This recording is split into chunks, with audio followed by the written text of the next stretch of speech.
Thank you, Ron. Thank you, everybody. This is a very fascinating event. I'm glad to have been invited. I learned a great deal. I've also got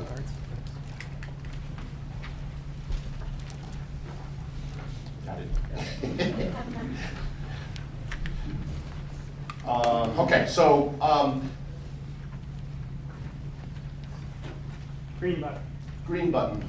Bingo. All right. So I want to first look at some of the indicators that would suggest to me, if I didn't know as much as I do, that our state economy seems to be entering at least a soft spot, if not by some indicators, a recessionary situation. And then I want to point out that while we know a lot more about the underlying factors and what those might be doing to some of these indicators, but for example, in the upper left there's the state unemployment rate. Over the last year and a half, we've seen about a 0.5 percentage point increase in our state unemployment rate. We had a little bit of a tick up back in 2016. As I sit and listen to the other presenters, I remember that at the time that was attributed to the fact that the Bakken fields were suffering, and a lot of those workers that went over to the Bakken field came from Minnesota, and then they apparently packed up their RVs and came right on back. So that was a temporary situation. But we're seeing an increase here in Minnesota in our unemployment.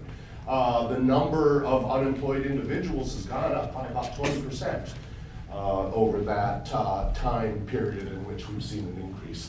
Upper right of the chart here shows our annual job growth rate relative to the nation.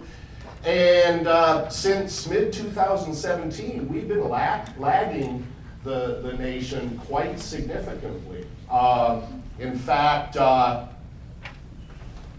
back in February, if you look at that blue line very closely, we actually had a slight over-the-year decline in total non-farm employment in our state. Never have we had an over-the-year decline in jobs when we weren't in a recession. And so, those of you that were around, or even in other parts of the 9th District, remember that February was just a really bad month weather-wise. So that turned out to be temporary. But nonetheless, even since then, we've been in the low 10th of a percent range in terms of our annual job growth. Lower left shows the employment that we see, again in an over-the-year change basis, in employment services, which is about 92% of that in Minnesota anyways is temp help jobs. Thought to be by many a very good leading indicator of what the economy might be doing. And you can see that, lately we've seen declines in that measure that look a lot like the declines that we saw in 2001, in 2008, and even worse than the almost non-existent recession here in 91. And then lastly, somebody else mentioned the fact, Leo, you mentioned this with respect to the Upper Peninsula, the number of our major industry sectors that are showing over-the-year declines has been as high as 7 recently. Frequently, 5 out of the 11 have shown declines in employment over the year. And this has persistently included areas like healthcare. All right, a sector that never even showed an annual decline during the Great Recession. But we have certainly seen an increase in the number of sectors that are seeing declines. So you look at this and go, well, okay, we're in or entering a recession, but there are mitigating or extenuating factors that a lot of people have mentioned throughout the morning here. And I'm fortunate, I guess, just to be able to sort of review some of those. One of them is the significant demographic shifts that we've all been seeing. And I want to particularly focus on what that means for our labor force growth and where our labor force growth has been coming from and will continue to come from in the years ahead. And then secondly, a topic that I've been very interested in that does speak to, I think, a lot of the challenges that our states have had and will have in the years ahead, and that's the impact that technological change is likely to have, especially around the world of work. So first, I want to look at a chart here, and again, similar charts to what others have shown here. But this is Minnesota's labor force growth. On the left, the blue bars, those are the annual change in labor force participants from one year to the next since states started tracking this in 1976. For 25 years, Minnesota averaged just under 40,000 additional labor force participants per year. Some of those years, one year, back in the late 70s, topped 70,000, about 74 something thousand. You know, a number of years we topped 50,000 additional participants in a year. That all pretty much came to a screeching halt in 2001. One factor that drove that is the fact that the earliest baby boomers, that big bulge in our population that has been underlying all of these demographic shifts, those early baby boomers started to hit 55. We also kind of hit a point about then in Minnesota and most states in the nation where steadily rising female participation rates no longer had any further room to improve. So that leveled off and sort of cut off that as a source of those strong annual growth rates. If we look what we expect to happen in the years ahead, and again now the peak baby boomers, those born in 55, 56, around that area, are now going to turn 65 in the next year or two. And that has dire consequences for what we expect to happen in terms of our labor force growth in the years ahead. These are projections that come from our state demographer's office. They're the official projections. I will go ahead and use them. They do point out, the blue bars in 5-year increments here show that they project that our labor force will grow at about 5,300 additional labor force participants per year for the next 10 years. Okay, that's about 55,000 additional participants over the next 10 years. All right, that was a good year back in the 70s, 80s, and even as recently as 1999. So we're going to see a significant decrease in the rate at which we're adding labor force participants. And what growth we are going to have in the purple bars is largely on the part of the labor force that is 65 and older. Partly because that's an increasing share of our population, but also partly because when these projections were done, it was done at a time when we started to see increasing labor force participation among the older cohort. I've always been a bit nervous about this as I close in on retirement and think, do I want to work until I'm 70 or no? You know, a lot of that was born out of necessity in 12, 13, 14. And so I'm not optimistic that those projections on older cohort participation rates are going to come to pass. Now, what does that mean in terms of our labor force growth as it has happened over the last few years or decade or more? Here's some American Community Survey data between 2007 and 2018. And this table breaks it out by labor force participants and their labor force status or employment status here, based on whether they're native born, by that I mean US born, not Minnesota born, versus foreign born outside the United States. And what you can see is that over the past 10 or 11 years, over 2/3 of our labor force growth has come through increases in our foreign-born labor force. all right? A labor force growth rate that is 27 times that of our native-born population, all right? So if it were not for the increase that we have seen in our foreign-born workforce, that 15,000 a year that we have been averaging over the last 15 years would have been more like 5,000, all right? The 5,000 that we would see if these projections are right over the next 10 years is going to be a lot less, you know, or would have been a lot less, were it not for the fact that we anticipate and hope that we will continue to see rapid growth in our labor force, our foreign-born labor force participants. But, you know, the times that we are in, I note that in 2018, very recent data from the American Community Survey shows that our labor force, foreign-born labor force, only grew by 3,000 over the last year, after averaging about 12,000 over the 10 years prior to that. So we do, I hope, only see a blip, but nonetheless a concerning blip in terms of recent trends in this source of our labor force. If we were to break this out now, and there's a high correlation, especially in Minnesota, where a significant share of our population of color is also foreign-born, but nonetheless, breaking it out between white, non-Hispanic, and all other populations of color, the source of labor force growth by this breakout is even more dramatic, all right? Over the past 10 years, all of our employment growth has been through increases in minority employment, and 130% of our labor force growth.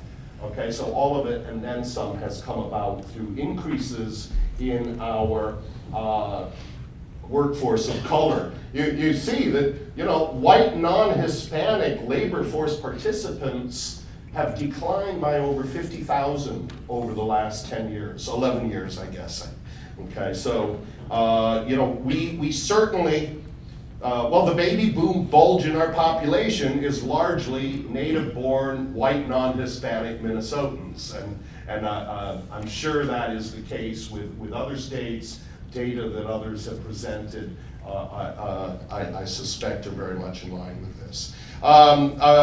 Something else that has been noted by others too is the role that domestic net migration has played. After a decade or so of seeing more people leave the state than enter the state, 2017, we actually saw a very promising sign in that more people came here from other states than left. And, you know, that was, oh boy, we had a party, you know, that was really good news. You know, the question then is, well, will it last? The new data just recently came out from the Census Bureau's population estimate program, and there's actually a yellow bar there right at the end. It's only 65 people high, so it barely shows up. So, you know, it doesn't necessarily lead to optimism that we're going to see continued growth from that source. So, you know, I think we've got a couple of concerns here in Minnesota, some of which must easily translate to many other states in the 9th District and nationally. And that is, what is the impact of policy and hints that we're seeing a slowing in international migration as a source of workers, and here in Minnesota anyways, what looked like a promising turnaround in domestic net migration suddenly starting to disappear. I attribute it to marijuana.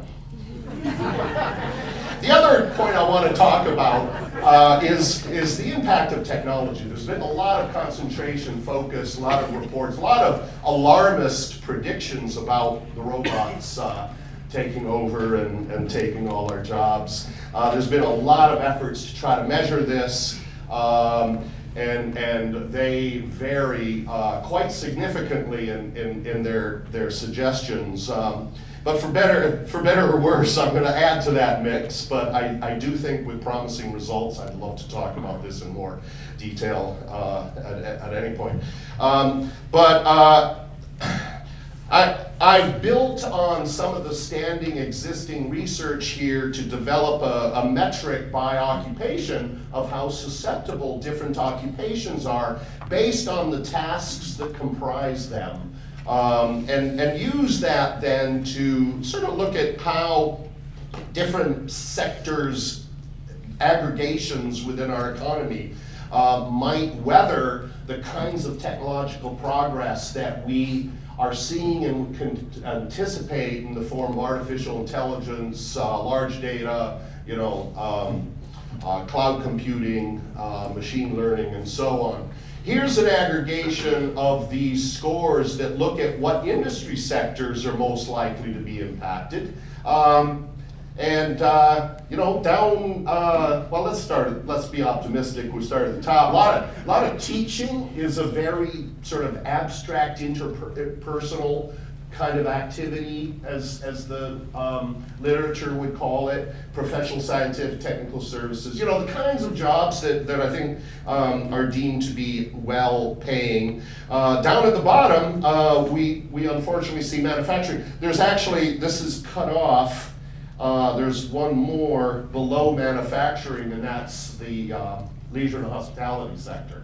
Okay, so sectors at the top are sectors that this task decomposition exercise would suggest are made up of occupations that are more likely to be complemented by technological advance, while sectors at the bottom are made up of occupations that are more likely to be substituted.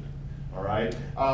It is the case that the kinds of technology that is going to be brought to bear here is going to impact all occupations in one way or another.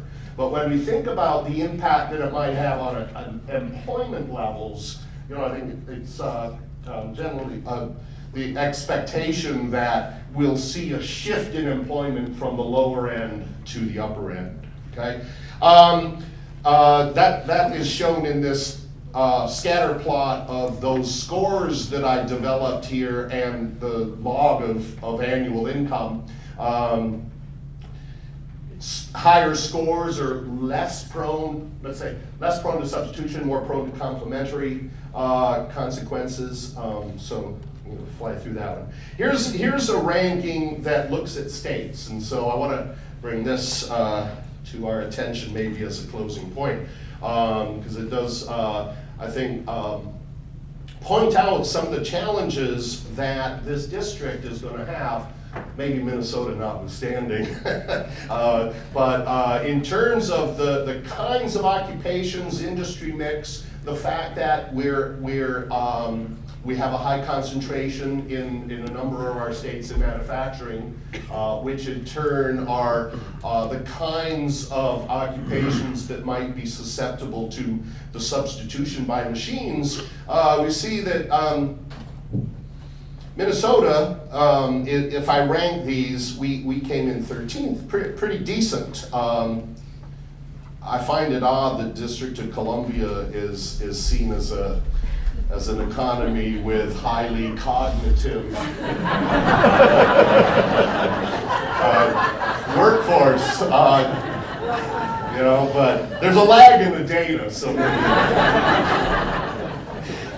but again, I mean, Michigan, Montana, Wisconsin, the Dakotas, they're ranking in the high 30s or lower. A lot of that, and I break this out by the industry sectors and so on, and it certainly the reliance of some of these state economies on areas like manufacturing and agriculture contribute to the prediction that these data would give us is that the type of impact that technology will have is not necessarily going to mean that these will lose jobs. I mean, the dead last state on this list is Nevada. Well, they've got a lot of leisure and hospitality jobs in Nevada.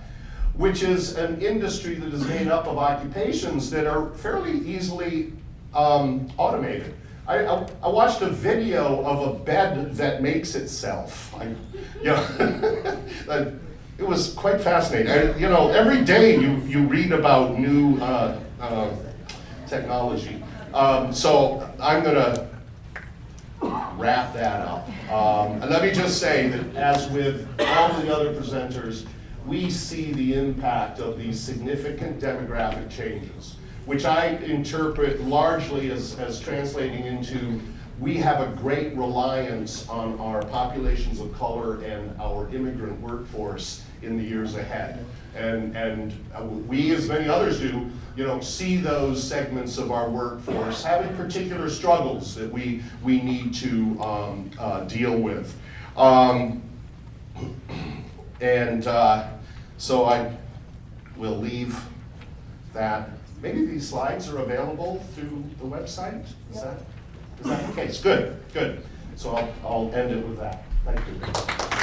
We're at the point where if this was class and we're sort of towards the end of the lecture, I'd ask my students any questions, and then I'll stare at each other and say, "Can you raise your hand?"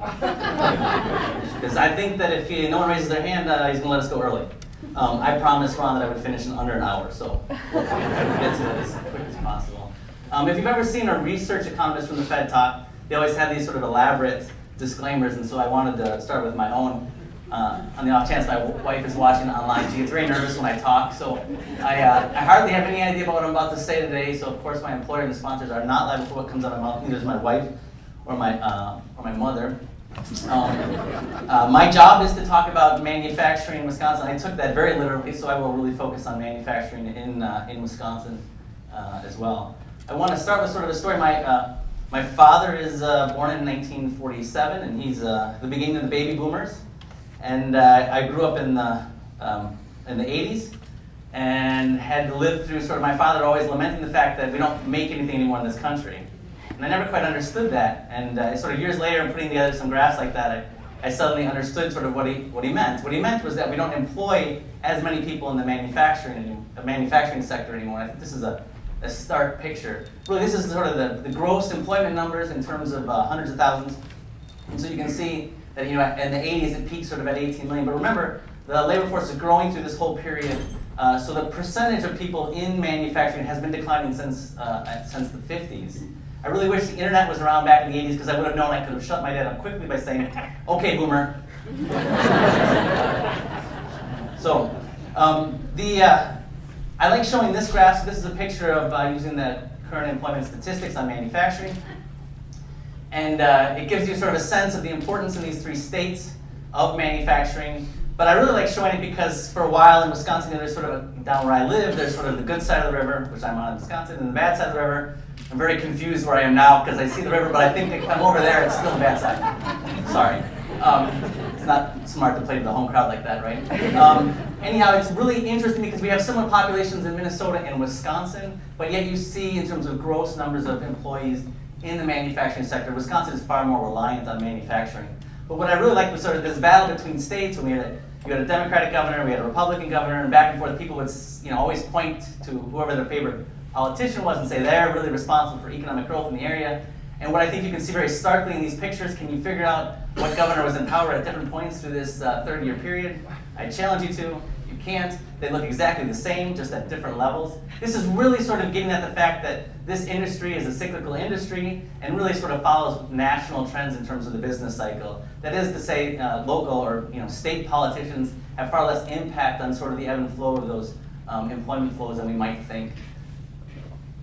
But here's recent data. And so you saw in that previous slide that while the employment had declined, it had sort of been rising more recently, but if you look at very recently, using the current employment statistics, the last few months look to be very bad for Wisconsin in particular in terms of employment, suggesting sort of a softening or an actual recession in manufacturing. You've seen writing about that. I'm here to suggest that might not be the case, but let me also show you some other evidence of a softening in the economy. So this would be the Institute for Supply Chain Management, the Purchasing Managers Index that we often see. If it's below that red line, that suggests a recession. If it's above, that suggests sort of a period of growth. And you can clearly see that the recession in 2008 depicted there, and you can see we've dipped below 50 in the last few readings of this, suggesting again manufacturing entering a recession. Maybe we know some reasons why. We like to shoot ourselves in the foot in this country apparently, so tariffs hurt manufacturing, no kidding. This is the one thing that's really been frustrating as an economist. I thought we were successful in convincing people that free trade was good for everybody. Bill Clinton, a Democrat, sort of passed free trade agreements, and we thought we'd finally convince people of something that economists generally believe in. And then this latest round of politics happened, and so now we're very confused about what we were teaching in class and why students don't seem to pay attention. Well, this is fake news, of course. Really? That's not even good. All right. It's like a rubber chicken, right? It's kind of a stupid joke at this point. But let me explain why it might, in fact, be fake news. So here's where I think that it's really difficult to sort of follow data for a couple of reasons. One, we know that sort of the data that's produced is often produced with a lag and with varying degrees of sort of uncertainty around the data itself. So I'm going to present two pieces of data here. This is actually not due to me. Someone at University of Madison kind of pointed this out. The red line is the current employment statistics. That's a survey that BLS puts out of employers. And then the black line is sort of the quarterly census of employment workers. It's really a census, so it's more comprehensive, many more, all employees, employers that are involved in sort of unemployment insurance, and they have to report. So we're getting two different messages from these two things. The surveys are often sort of ex post or after the fact readjusted to sort of match the census that comes out after a year or so. But survey data recently has suggested a decline in manufacturing that we've seen and heard talked about in the press. But if you actually look at the census data on that, that suggests a softening but not necessarily a decline. All right, so that might be fake news. We'll wait to see what happens with that trend. So I want to talk about the state of Wisconsin. First one, sort of picture the Federal Reserve District, 9th District. I'm very apologetic to my Upper colleague for not including, but one, I was worried about it crushing the graph a little bit more. Two, I would have had to code up all those counties, and so I was lazy. Sorry. I made this graph and said, and again, I apologize. I really like making graphs. I couldn't find the right projection that I wanted for this. So for the rest of these slides that involve the state of Wisconsin, can you just do this with me? Instead, it would have taken a lot of coding time to figure out how to change it. But so you can see the 9th district and the 7th district here. So I'm located in that sort of lower left-hand corner of the blue. I can see over the wall into the 7th district from where I am, but that's the last frontier. Sorry, Nancy, I'm gonna steal the tale of two states, and I'll talk about both the state of Wisconsin as a whole, and then talk about the differences between the division there, the districts. So we'll start with sort of employment. I'll talk about employment, establishments.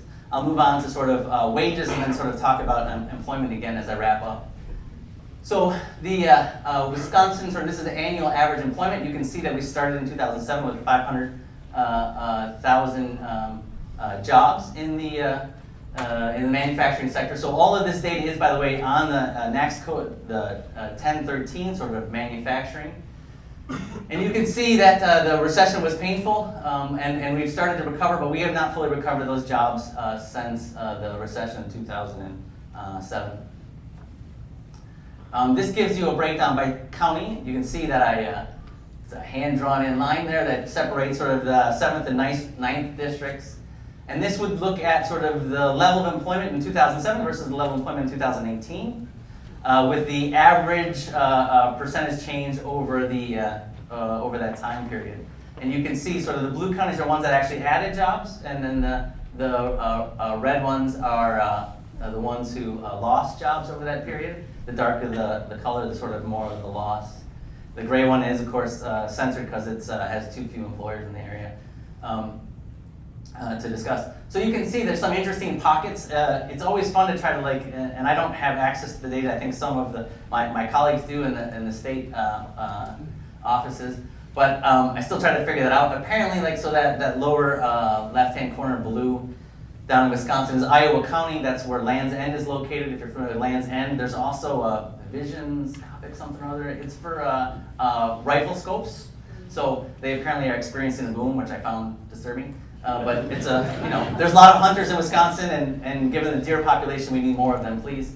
they eat my bushes. So I would never go hunting myself, but after you run into one with your car and then they eat all your landscaping, then you want to murder all of them.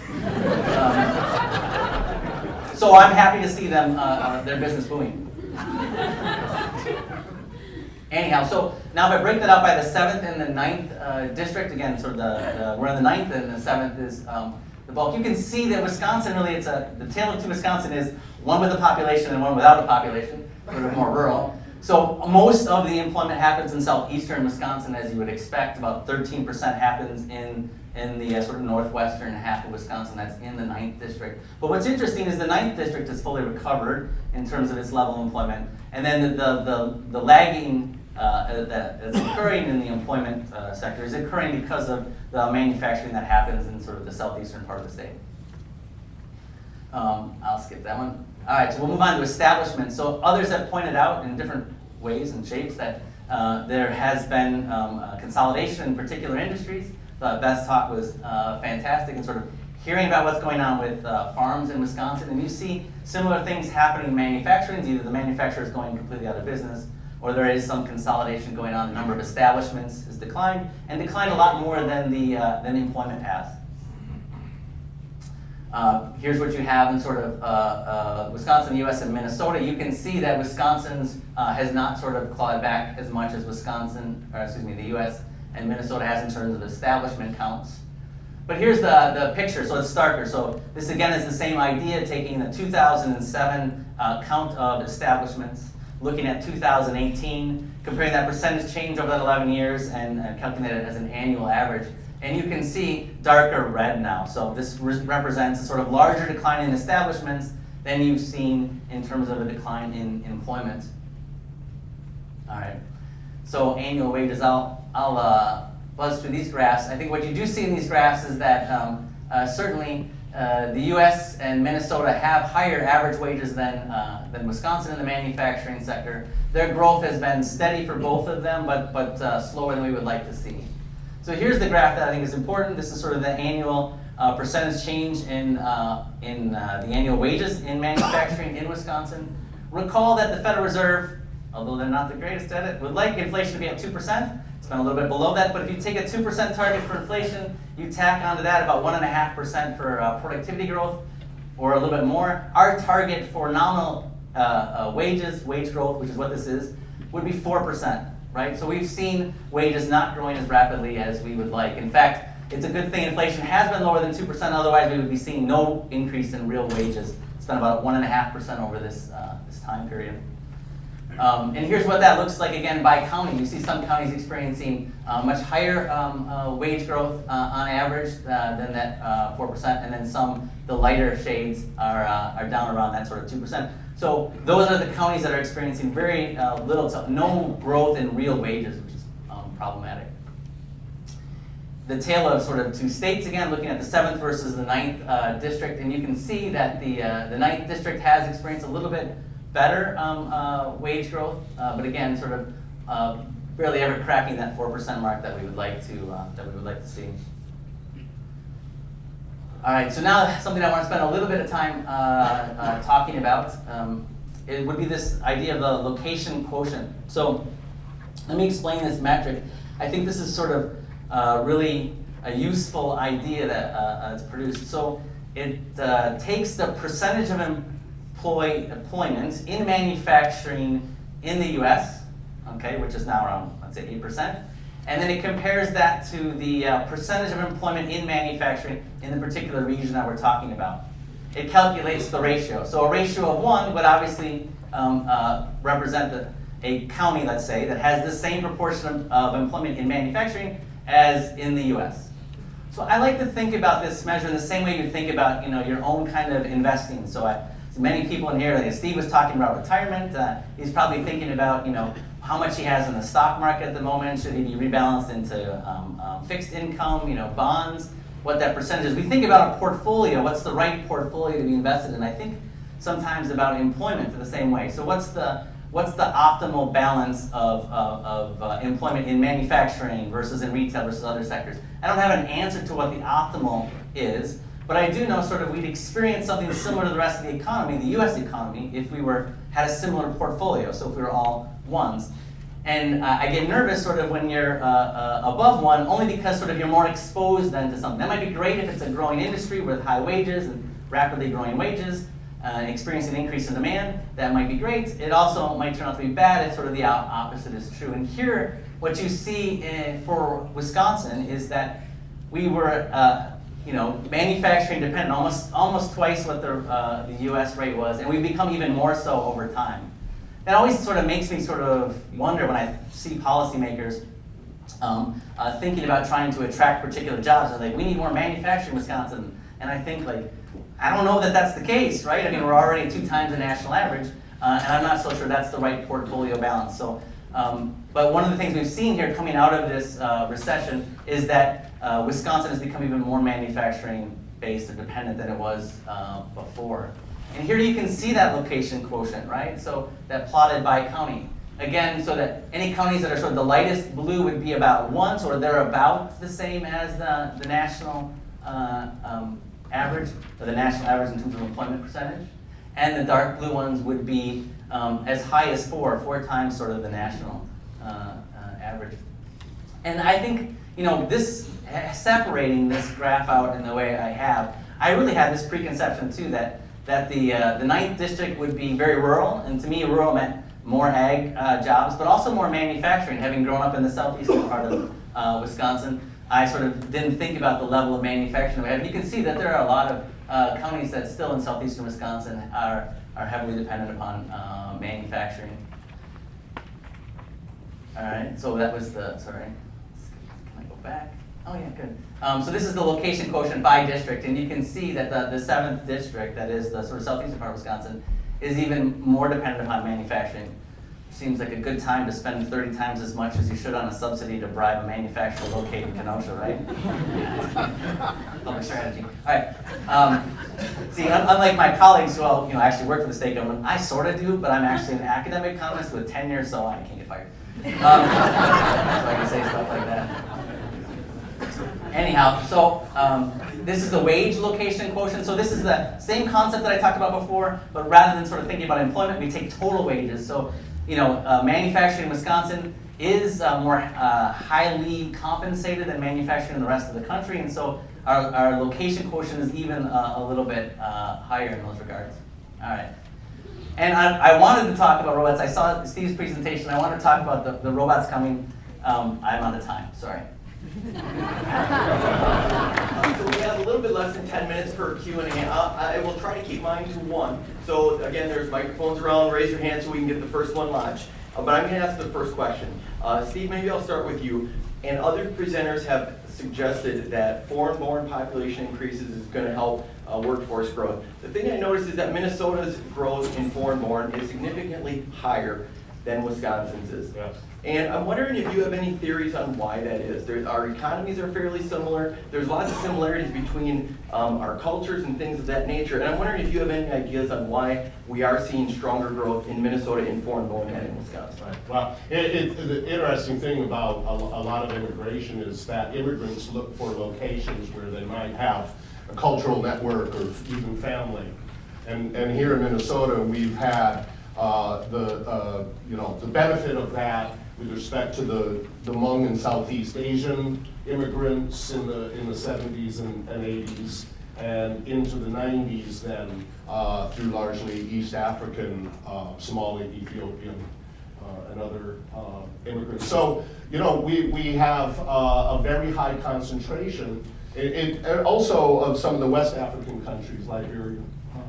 So, a lot of that is being, is the result of that magnetic attraction that potential immigrants have to areas where they expect to see, the networks and social community, cultural community. TJ, would you have anything to add to that? I just say that our immigrant population would be among, but by now sort of there's not a lot of extra attractions, so most of them are third generation at this point, so not foreign-born. And can I add? Of course, it also helps to have the perception, if not the reality, of a very strong economy. with low unemployment rates and especially in the 90s, perhaps recently, but the perception is there's the land of opportunity here that also intensifies that magnetism. Okay, thank you. Question? Right back there. Yeah, Thomas Paulson, a proud Minnesotan-born gopher or badger back in Minnesota. I'm going to ask a question that hopefully will allow you to draw from the arc of the total discussion today, which is what are the alternatives, or are there solutions? So, for example, can you bring broadband to the rural communities, and can you get enough workers that are employed in the gig economy or in remote workers that it can make a difference, that can be an offset, or is that just likely to be too small to ever make that big of a difference? Offset to worker shortage? No. Or manufacturing I employment? mean, all of the structural issues that you addressed, other speakers addressed today in terms of the rural Minnesota, rural Wisconsin, in terms of aging or in terms of lack of access to broadband or migrating high school kids, et cetera, et cetera. I mean, I know there are a lot of economists that work on this, and I think they have a lot of great ideas. To me, I'm a little bit more pessimistic. I think our best solution is probably, La Crosse is in this unique area in that we're not sort of declining, we're a regional hub. So I think what you'll see is population loss from sort of the really rural to the slightly less rural, the Rochesters, the La Crosses, and things like that. And that might be the sort of the best hope. Otherwise, I think to keep people where they're currently located, given what I see as sort of the coming economics, will be an expensive proposition and would require, I think, a substantial public investment, be it broadband, be it other sorts of retraining, be it in other forms of incentives to keep people located there, the doctors, all the support that you might need for those positions. Sorry to be a downer. Yeah, no, I'm building on that. There's probably as many impediments to employment as there are people wishing they could take the next job that's made available to them. But it may be transportation or childcare for some individuals. In rural Minnesota, it may just be geographic disconnect between where they live and where the jobs are. Efforts like broadband might be able to narrow that gap, but we have as many challenges to engaging the workers that we're going to so desperately need in the years ahead. I think we need to identify and enact steps to overcome all of those, including broadband, including transportation, childcare, and educational disparities. I would point out quickly, if you look at actually migration statistics, so the percentage of people in the county that came from a different county in the last year, it's down under about 10%, and it used to be more like 20%. So we have stopped moving, even though you sort of feel like it, we have stopped moving dramatically in this country. That has sort of, I think, slowed the vibrancy of labor markets down a little bit. But that would have to sort of slow even more probably, since most of it is in migration to cities. One more question. Hey, Jeremy Swinson here. Thank you so much, Minneapolis Fed, for doing this. I want to give you a chance to talk more about the robots thing, but I want to tee it off with some commentary. So Amazon has a lot of distribution centers in the district, and they have these simple robots that move packages and align them in rows for the distribution out trucks, if you will. So that's one thing that I've seen. Another thing is the drones. I don't know the extent to which they're used, but I know for the rural areas, maybe in the UP, there might be a good use case there. Another question is, sort of what's the difference between a robot and AI? And I don't think we're quite at AI yet, but what have you seen in the manufacturing sector in terms of the difference between a robot and AI, and where do you think we'll be going in the next 5 to 10 years? Yeah, a lot of the research got its genesis with trying to explain, what's been termed the hollowing out of the middle class. A lot of that has to do with the automation of a lot of those factory floor types of jobs. The microchip process, the microchip being brought to bear in, those very routine tasks. we're looking at the kinds of technological advance here that goes well beyond that, you know, of just automating the very routine, predictable steps that a factory floor worker may have been going through 20 years ago. You know, with the programming capacity, big data, cloud services, computing, you know, all of those bring these daily examples of tasks that used to take a lot of cognitive power are now being automated. You know, drones, in order to not only take out enemy combatants or whatever, but also to, you know, deliver your package or your mail, you know, will have to have a lot more ability to process spatial awareness information or what have you, in order to take on the tasks that, you know, I think we could easily envision them doing. But I think, you know, those kinds of things are certainly in the offing. I think it depends on the regulatory environment as to how fast some of these things, you know, autonomous automobiles is a good example. You know, obviously the technology is very close, but I think our regulatory environment has to catch up. TJ, any thoughts on that? And then time for one more question. Yeah, I think, just real quickly, I think it's unambiguously good in the long run for our economy that you're, you know, employing equipment to do sort of work that we used to do. I think the challenge is always with any of these things is the transition, right? Sort of the people who initially lose their job and how we help support them in finding other places to work. I don't believe in the Luddite fallacy that their sort of jobs are gone forever. And if they would, maybe we have a leisure society, and that's what we always sort of hope for anyways, right? But I do think it's how we plot that transition, how we have other wraparound services to support people that need to be reemployed in other sectors. Our final question. All right, I don't mean to be the last person here to hold you between leaving, but really quick, Sam Markin with the City of Faribault.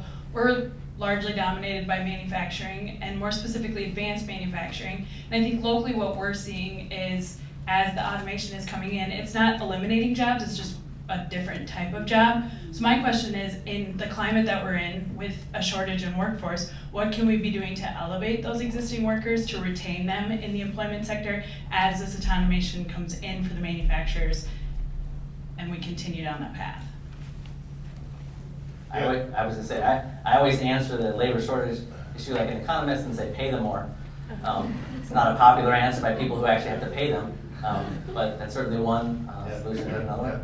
You know, you've made a couple of points that I'd like to reiterate. First of all, you know, while manufacturing writ large is kind of one of those highly automatable industries, it's not the case that all sectors or industries within manufacturing, you know, electromedical device manufacturing is very different than food processing manufacturing, you know, and so on. So there are a lot of opportunities within manufacturing, you know, to look at technology as an opportunity to enhance worker productivity and therefore wages and keep them happy. There was another point too, but I forgot. So. Do we want to leave it on that note? Yeah, it seems like a good place to leave it. Perfect way. I usually end my day. Please help me. Thank you very much.